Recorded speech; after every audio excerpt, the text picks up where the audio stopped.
to 8. Good morning if you've just joined us. Now, Prince Harry's comments this morning have put mental health right to the top of the news agenda. But how would you feel about compulsory lessons on the subject being taught to children from the age of 5? An open letter to the Times today, signed by 25 clinical psychologists and psychiatrists, says to introduce the subject in school at a young age would increase early diagnosis and access to help.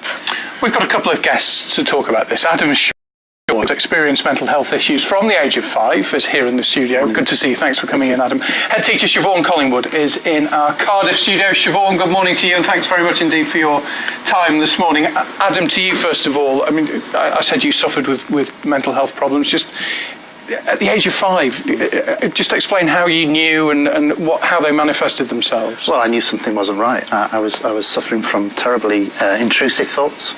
At the time, I didn't know it was a mental health problem. I just didn't feel right. I knew something wasn't right, and there was no education around it. I couldn't confide in anyone because I didn't know what was happening. It was never mentioned in school, never mentioned by parents. Generation after generation has been let down by this because we give mental illness more power than it deserves by not encouraging conversations.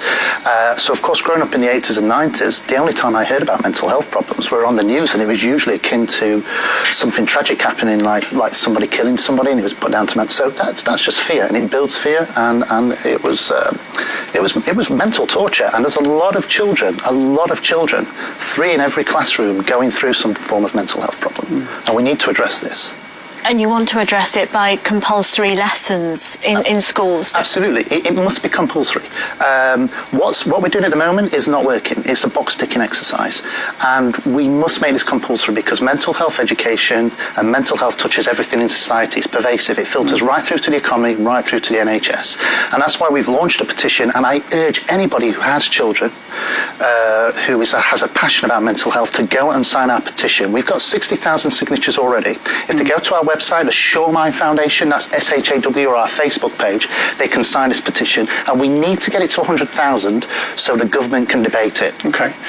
Siobhan, let's talk to you. You are a head teacher in our studio in Cardiff this morning. At a time when schools' budgets are, as we well know, very stretched, is this something that you think is a good idea and something that should be done? I think anything that raises the profile of children's mental health and well-being is good.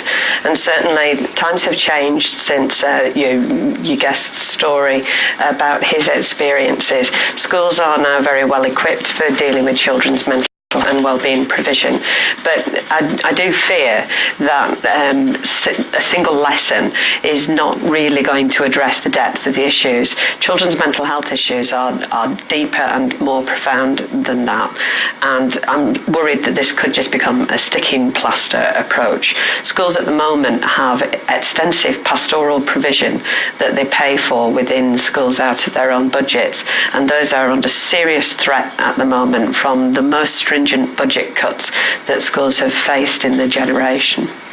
If there was a compulsory lesson, it would put it on the curriculum and really would be putting it out there, wouldn't it? And really raising the profile. It would.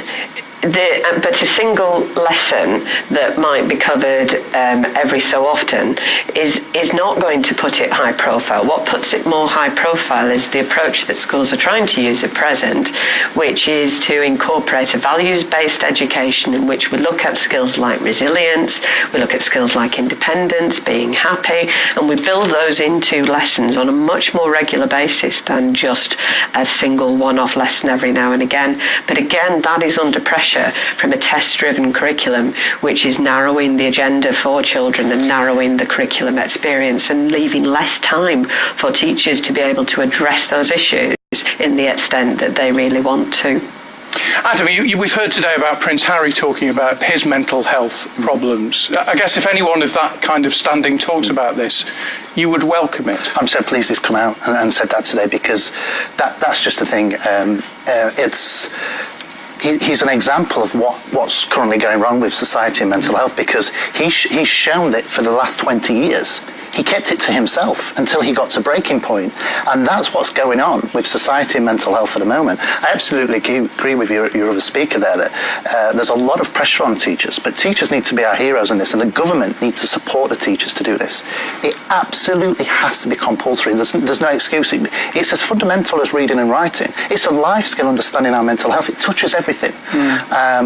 So Prince Harry coming out is a wonderful thing, and it highlights where the failings are, because Prince Harry didn't receive any mental health education. That's why he got to the point of 20 years and not speaking to anyone. He got to breaking point. That's where I got to, because it wasn't normalised to talk about. And the only way we can do that is make it compulsory. Adam, thank you very much indeed. Siobhan, to you too in our studio in Cardiff. Thank you both very much indeed for coming. Thank you. And Carol's bringing us the weather this